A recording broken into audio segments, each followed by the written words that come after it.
नमस्कार,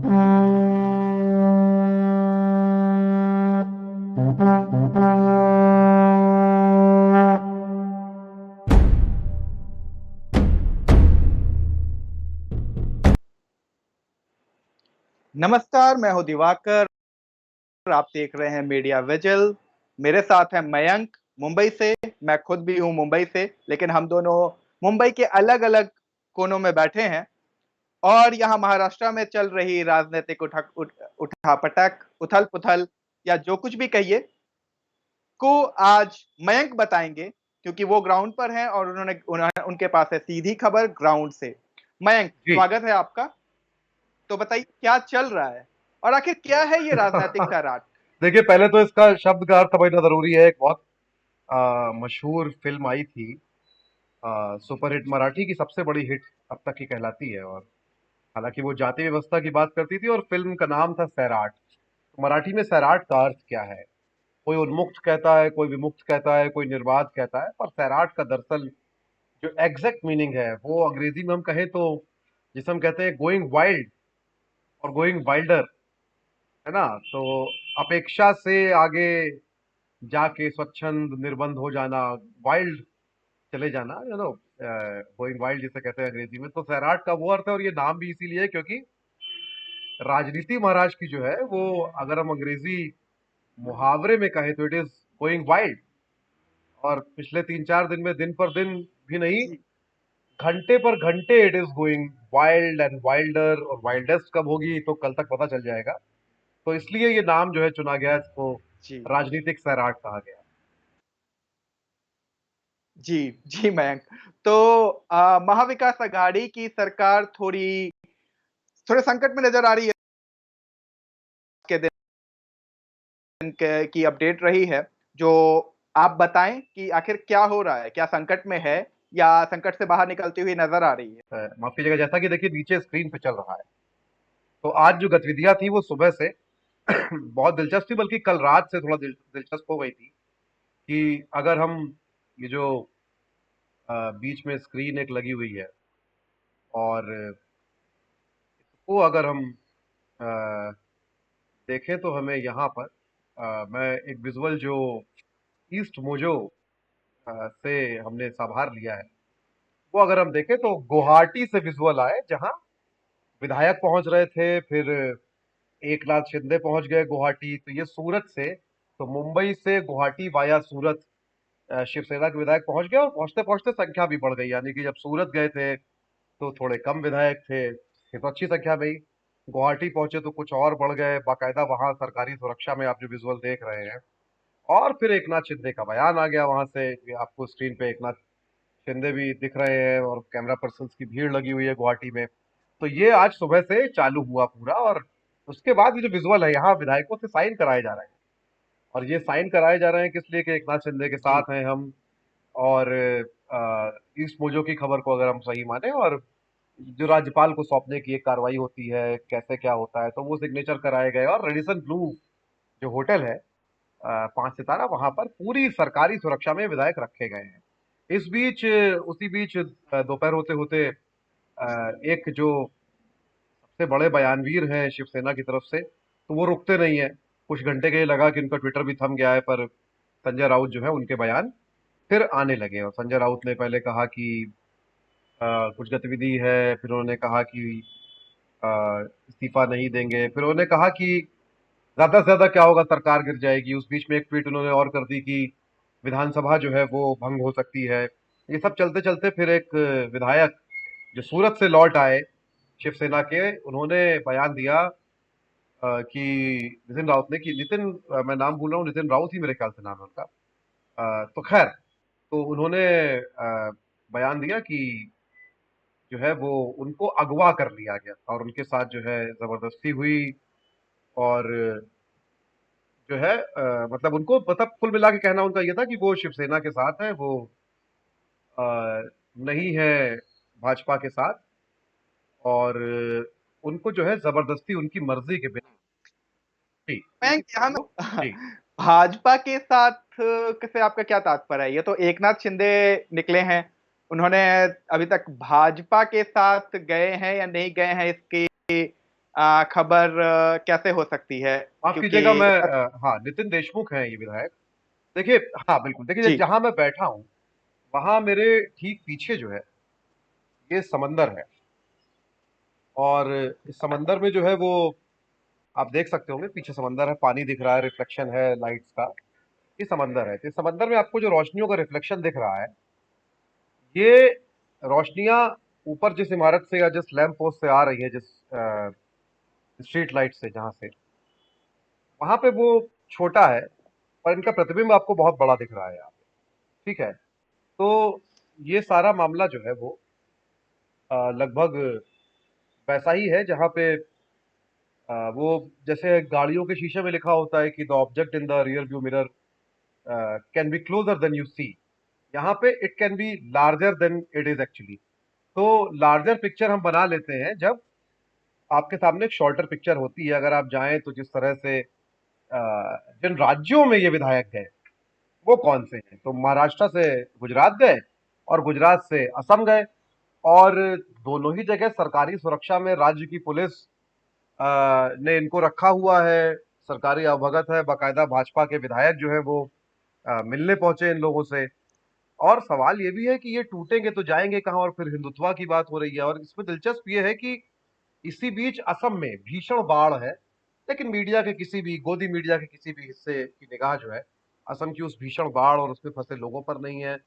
सरकार को भी उस बारे में क्या फिक्र है क्या नहीं है पता नहीं, पर इन विधायकों की गुवाहाटी में असम में अच्छे से अवभगत हो रही है। एक किस्सा मुझे याद आता है कि लाल बहादुर शास्त्री जब प्रधानमंत्री थे तो भीषण सूखा, अन्न संकट का सामना देश ने किया, और महाराष्ट्र उन राज्यों में से एक था जहां भीषण अन्न संकट था। और उस बीच लाल बहादुर शास्त्री उसी अन्न संकट पर मीटिंग करने के लिए वहां गए, और उसी बीच अयूब खान पाकिस्तान के राष्ट्रपति जो है वो से बातचीत चल रही थी। तो महाराष्ट्र के जो चौहान साहब जो सीएम हुआ करते थे, उन्होंने शास्त्री के अयूब खान के सम्मान में एक रात्रि भोज दिया। और वहां जब उन्होंने डिनर का मेन्यू देखा लाल बहादुर शास्त्री ने, प्रधानमंत्री ने, तो उन्होंने कहा कि इसको देख के तो लगता ही नहीं है कि आपके अन्न संकट है। तो दरअसल लगभग वही परिस्थिति है महाराष्ट्र, मतलब असम में, जहां विधायकों की आवभगत और उसमें पूरा सरकारी अमला लगा है, सैकड़ों हजारों पुलिसकर्मी और अधिकारी लगा दिए गए हैं।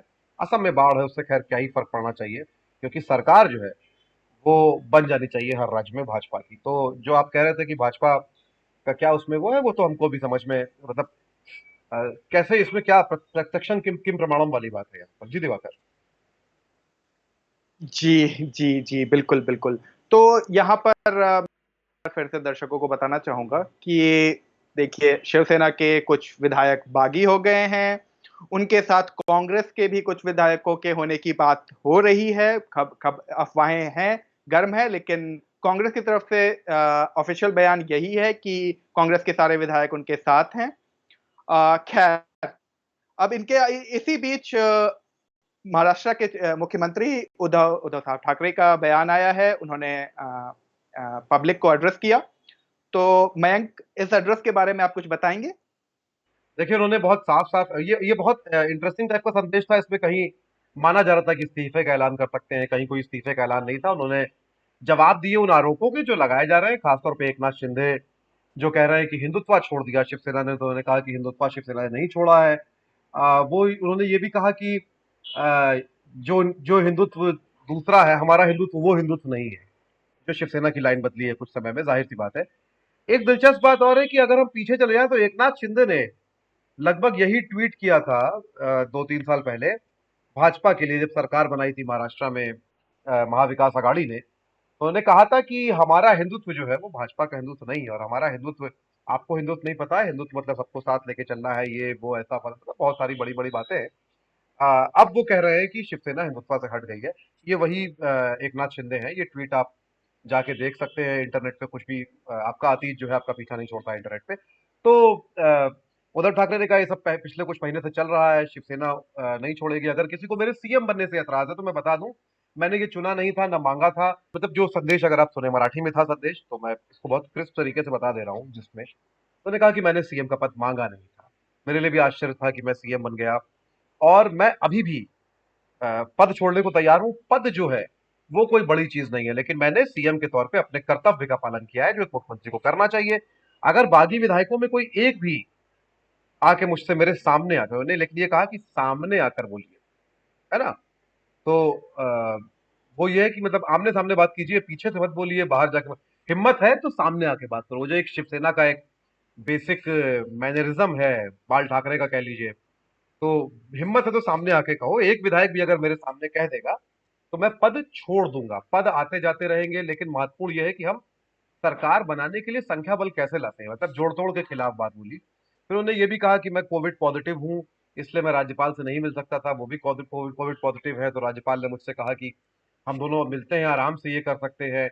और जो है, तो उन्होंने एक कोविड वाली बात कही। इमोशनल अपील थी, बहुत भावुक अपील थी। मैंने अपने कर्तव्य का पालन किया। सब जानते हैं कि हम भाजपा से अलग क्यों हुए।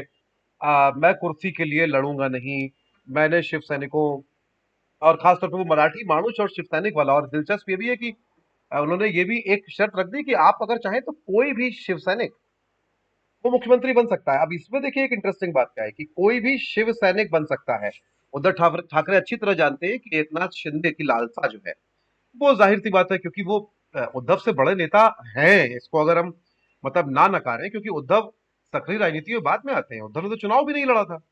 तो उद्धव तो बाल ठाकरे के बाद एक जो वो जी। परंपरागत तौर पर उत्तराधिकारी बन जाता है, उस तरह के नेता थे। तो एकनाथ शिंदे पहले से हैं, 70s से शिवसेना से जुड़े हुए हैं एकनाथ शिंदे। उद्धव से बड़े नेता है, तो जाहिर सी बात है, ये लगता है कि भाई हम मुख्यमंत्री बनेंगे या कोई बड़ा पद मिलेगा। तो उन्होंने कहा कि, लेकिन उद्धव ठाकरे अच्छी तरह जानते हैं कि सरकार भाजपा के साथ मिलकर ही बनेगी, और भाजपा अगर सरकार में आती तो मुख्यमंत्री शिवसेना का नहीं बनेगा। और यही वो लड़ाई थी जिस वजह से ये सरकार बनी थी, जिस वजह से गठबंधन टूटा था। तो उन्होंने कहा कि कोई भी शिव सैनिक सीएम बन सकता है। मतलब क्या है कि अब एकनाथ शिंदे सोच लें, मुख्यमंत्री तो वो नहीं बनने वाले हैं भाजपा के साथ। अगर वो बनेंगे तो हमारे ही साथ जो है वो हम्म। बनेंगे। लेकिन उन्होंने कहा मैं कुर्सी के लिए झगड़ूंगा नहीं। तो एक एक आदर्शवादी, साथ साथ एक भावुक, और साथ साथ एक चुनौती देने वाला, कहीं ना कहीं शिव सैनिकों को, और वो जो पूरा कोर मराठी वोटर है, मराठी मानुष जी। वाला जो आइडिया है, उसको एक मैसेज देना है कि यू नो मतलब कि आमची शिवसेना जो है वो असली शिवसेना है ना, नक्कालों से सावधान। और कोई और ये दावा कर रहा है, प्लस वो एक इमोशनल। और इसका अगला जो स्टेप है वो, अगर हम ध्यान से देखें तो अ, वो ये है कि आपको मैं अभी बिल्कुल ताजी खबर दे दूं, जो बमुश्किल 15 मिनट पहले जो घटना घटी है, वो ये है कि उद्धव ठाकरे जो है वो शिफ्ट कर गए हैं मातोश्री में। हालांकि उसके पहले उद्धव ठाकरे से शरद पवार भी मिलने पहुंचे, अपनी स्क्रीन पे आप देख ही रहे हैं, इस स्पीच के आसपास ही ये जो लाइव था उनका फेसबुक का। और उसके बाद जो है तो उद्धव ठाकरे शरद पवार से और सुप्रिया सुले से मुलाकात की। और उसके बाद जो है ये लाइव जो है ये ब्रॉडकास्ट होता है उद्धव ठाकरे का। अब लाइव था कि पहले रिकॉर्ड कर लिया गया था, ये तो जाहिर सी बात है, हम में से कोई भी नहीं जानता है। बट ये जो संदेश है ये उसके बाद आया। और अ, उसके बाद उद्धव ने अपना सामान जो है, जो ऑलरेडी पैक हो चुका था, उसको उठाया और सारी गाड़ियां मुख्यमंत्री आवास, वर्षा जो कहलाता है, और वहां से जो है वो सारी गाड़ियां चल दी उद्धव ठाकरे का जो पारंपरिक निवास है, जिसको हम जानते हैं, क्या कहते हैं, ये मातोश्री के नाम से, मातोश्री। चल दी सारी गाड़ियां। और अब उद्धव ठाकरे मातोश्री पहुंच चुके हैं, और मातोश्री से ही कामकाज चलाएंगे, नहीं चलाएंगे। अब इस पे आपका अगर कोई सवाल हो तो मैं उस पे आपको जवाब। बिल्कुल, बिल्कुल। और सबसे पहला सवाल तो इसी से आता है। तो क्या क्या हम किसी तरह से उद्धव ठाकरे के शिफ्टिंग को, जो उन्होंने अपना निवास स्थान बदल लिया, को हम उनके कुर्सी पद को त्याग देने की तरह के जैसा संदेश मान लें? हाँ, तो उद्धव की शिफ्टिंग में क्या देखिए, ऐसा हो उद्धव की शिफ्टिंग में सकता है? बहुत सारे अर्थ, क्योंकि ये देश जो है राजनीतिक पंडितों का देश है। और हर व्यक्ति जिसको राजनीतिक जी। पंडित होना चाहिए वो भी है, और जिसको नहीं होना चाहिए वो भी है। तो इसके इसके जी। अर्थ जो है बहुत बहुत बहुआयामी अर्थ हो सकते हैं। एक अर्थ तो ये निकाला जा रहा है, जो विपक्ष, जो मतलब शिवसेना के विरोधी हैं, जो भाजपा के समर्थक हैं, आईटी सेल से लेके तमाम लोग, और बहुत सारे पत्रकार हमारे गोदी मीडिया के, जो सरकार के प्रवक्ता की तरह बात करते हैं, वो एक अर्थ ये लगातार निकाल रहे हैं कि भाई इसका अर्थ ये है कि उद्धव ठाकरे जो है उन्होंने हार मान ली है, और वो इस्तीफा दे देंगे, इसलिए वो मुख्यमंत्री आवास जो सरकारी आवास है वो छोड़ रहे हैं, एक इंडिकेशन है। एक जी, हिस्सा ये है कि वो परिवार के साथ या मातोश्री जो एक पारंपरिक निवास उनका है वहां रहना चाहते हैं, जिससे कि अगर इस्तीफा देना पड़ता है तो ये जद्दोजहद ना हो। एक हिस्सा तीसरा है जहां पे कुछ लोगों का कहना है कि चूंकि उनको कोविड है और सीएम आवास में उस तरह की जगह या वो स्पेस नहीं है या वो लोकेशन नहीं है जहां वो जनता से मिल पाए, और या तो इसलिए वो मातोश्री जा रहे हैं। एक इंटरेस्टिंग इसमें हिस्सा और देखना पड़ेगा, क्योंकि पूरी पॉलिटिक्स बाल ठाकरे से लेकर आज तक वो पॉलिटिक्स इमोशन की जी, पॉलिटिक्स है, वो रीजनल इमोशन है, वो रिलीजियस इमोशन है। मातोश्री शिफ्ट करना अपने आप में एक जो है इमोशनल मैसेज है, बड़ा क्योंकि मातोश्री जो है वो जी, जो है माना जाता है कि एपिसेंटर है शिवसेना का, तीर्थ है उनका, धाम है, या जी, मठ है। हम जी। कहें कि अगर गोरखनाथ मठ है जैसे योगी की राजनीति मैं का, इस मयंक जी, मैं इसी तो जवाब के इंतजार में था। मातोश्री जो है वो मठ है शिवसेना की राजनीति का। बाला साहब ठाकरे का घर है, कार्यकर्ता वहां पे इकट्ठा होंगे, एक इमोशनल मैसेजिंग है कि मेरे लिए सत्ता जो है वो महत्वपूर्ण नहीं है, मेरे लिए शिवसेना जो है वो सबसे महत्वपूर्ण। और इसका असर जो है, अगर आपको अभी विजुअल दिखा पाते शायद, तो अभी मेरे पास जो अपडेट्स आई हैं मोबाइल पे, वीडियोस आए हैं, उसमें दिख रहा है कि शिव सैनिक इकट्ठा हो चुके हैं, और उनके पहले ही पहुंचने के पहले इकट्ठा हो गए थे, अब तो सामान वामान सब पहुंच गया है और भीड़ लगी है बैंड्रा में, मातोश्री में, और लगातार शिव सैनिकों की संख्या बढ़ती जा रही है। अब क्या करेंगे वो? हो सकता है कि कल उद्धव ठाकरे जो है सुबह या दोपहर किसी वक्त पब्लिक के सामने सीधे आ जाएं और एक कोविड प्रोटोकॉल की दूरी बनाए रखते हुए वहीं बैठ जाएं और कहें आप बताइए हमको मैंने क्या गलत किया। इस मूव में बीजेपी के लिए मुश्किल ये है, एक तो कुछ विधायक पलट सकते हैं, दूसरा ये इसको हमको नहीं पता हो कि वो तो कब्जा करके रखे गए कहा जा रहा है, तो बट एबडक्ट कर लिए गए। लेकिन चुनाव में भाजपा के लिए बहुत मुश्किल हो जाएगी, क्योंकि बहुत सारा वोटर ऐसा है जो शिवसेना से भाजपा की तरफ आया है।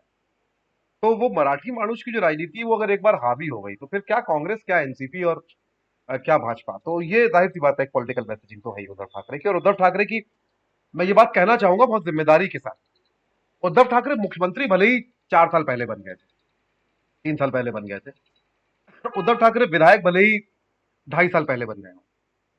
उद्धव ठाकरे की पॉलिटिकल एंट्री जो है वो यहां से हो रही है महाराष्ट्र की राजनीति में। This is the political entry. ये पॉलिटिकल एंट्री जैसे फिल्म में जो प्रोटेगनिस्ट होता है, नायक होता है, तो एक एक किरदार से नायक बनने की जो जर्नी है, तो अगर कोई राजनीतिक एंट्री उद्धव ठाकरे की होगी तो वो ये समय, ये मूवमेंट होगा।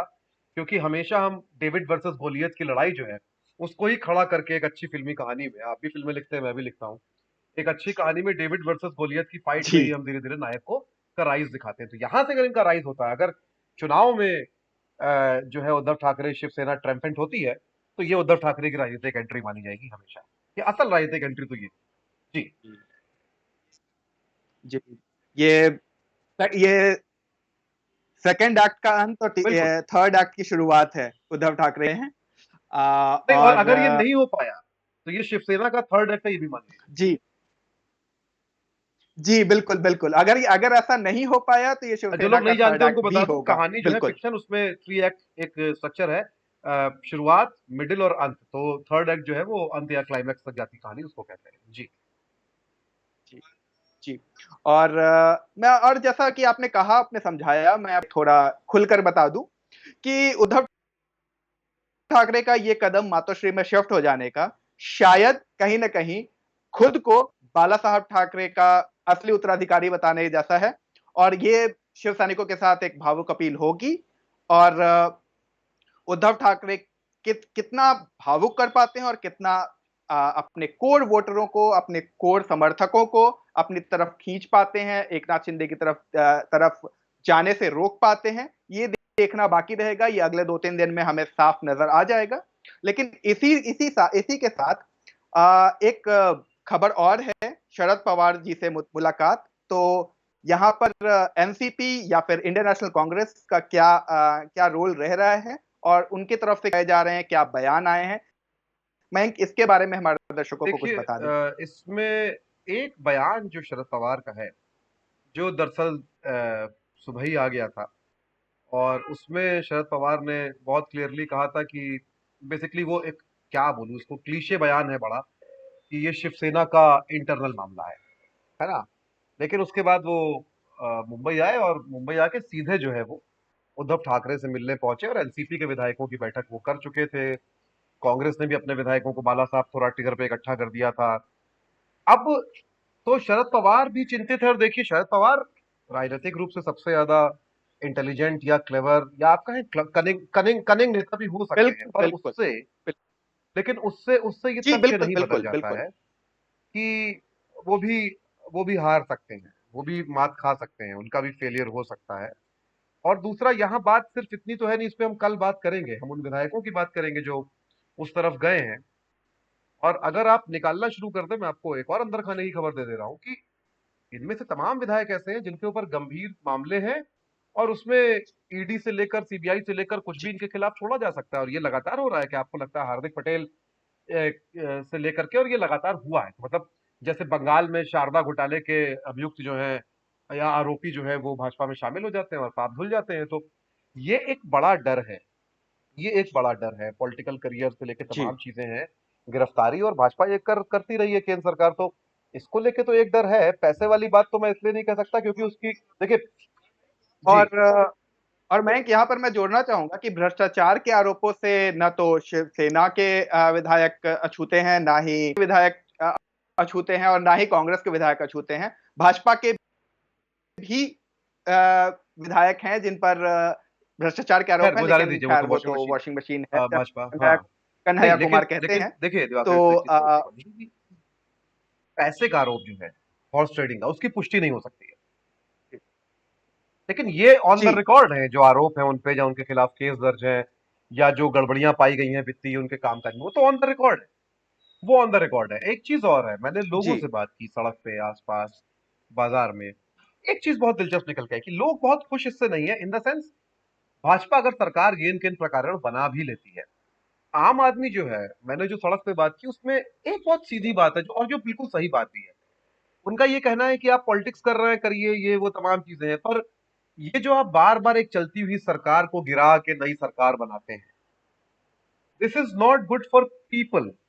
जी, जैसा बिहार में हाँ, किया, जैसा कर्नाटक में किया, जैसा मध्य प्रदेश में किया, ये बिल्कुल। सब लगातार हुआ है, लगातार, और इसी सरकार के अंदर में हुआ है और पिछले जी, 3 साल में ही हुआ है।